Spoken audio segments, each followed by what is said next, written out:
Hello everybody, I'm Dave Robbins with Endtime Ministries, and this is your Prophecy in the News.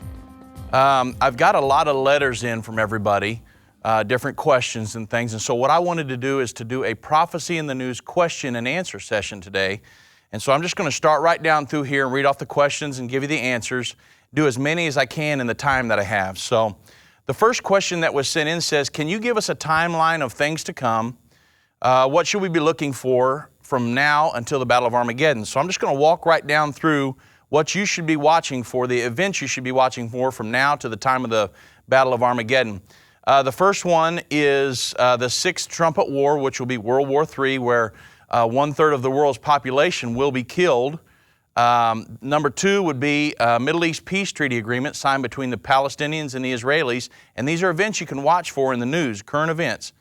Number three, the Temple Mount will be placed under a sharing arrangement between the Palestinians, the Arabs, and the Israelis. Israel's temple will be rebuilt on the Temple Mount.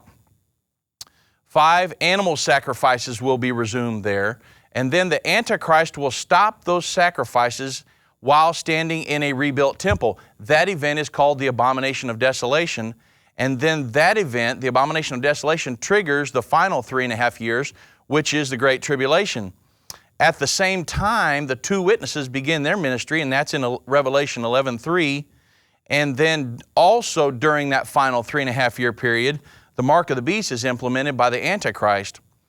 And then finally, after the final 3.5 years of the tribulation, that's when the Battle of Armageddon occurs and the second coming of Jesus Christ.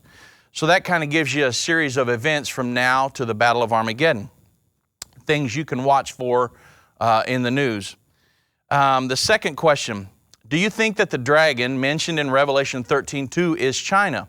Actually, no, we don't. Revelation 12:9 tells us exactly who the dragon is. It says that the dragon is that old serpent and is the devil and Satan. So, of course, Revelation 12:9, no. The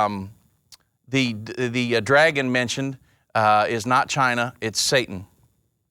The third question, do all Christians who take the mark of the beast lose their salvation? Unfortunately, yes, they do.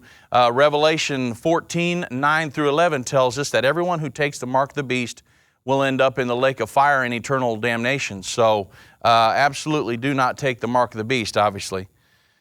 Could President Obama be the Antichrist? Well, even though President Obama is pushing the one world government agenda of the Antichrist, we do not believe that he could be the Antichrist, because the Antichrist has to come out of a reborn Holy Roman Empire.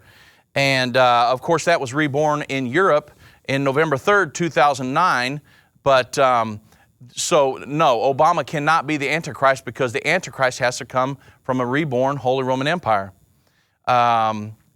Is the Sixth Trumpet War the same war mentioned in Ezekiel 38? No, it's not. The Sixth Trumpet War must happen before the final 3.5 years of the Great Tribulation, and actually the war of Ezekiel 38 is the Battle of Armageddon. That's what it's speaking of. So, two totally separate wars: the Sixth Trumpet War and Ezekiel 38 war, two totally different wars. And then, why do some people refer to God as God and others call Him Jesus? Well, many people refer to God in different ways. Some call Him Lord, some call Him God, some call Him Heavenly Father, some call Him Jesus. But Jesus is the proper name of God in all of His attributes. Matthew 1:23 describes Jesus as Emmanuel, or God with us. And Jesus said, I am come in my Father's name, Jesus. So, and that's John 5:43. So that's why some people call Him God, some people call Him Jesus, different names. But we know that Jesus is God. Why do you teach that Daniel 9:27 is referring to the Antichrist? Well, the He of Daniel 9:27 will do three things. He will confirm the covenant, He will cause the sacrifice and the oblation to stop, and He will place the Abomination of Desolation.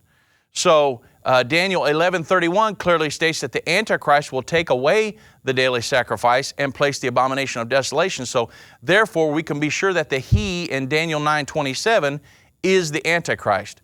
So it looks like that's all the time I'm going to have for the amount of questions, But keep sending in more questions if you want answers to them to drobbins@endtime.com, and I'll make sure that in future segments I will answer as many questions as I can. So I hope we've helped you today. This is our Prophecy in the News question and answer session. And so thank you for watching. This is Dave Robbins with Endtime Ministries, and this has been Prophecy in the News. Thank you.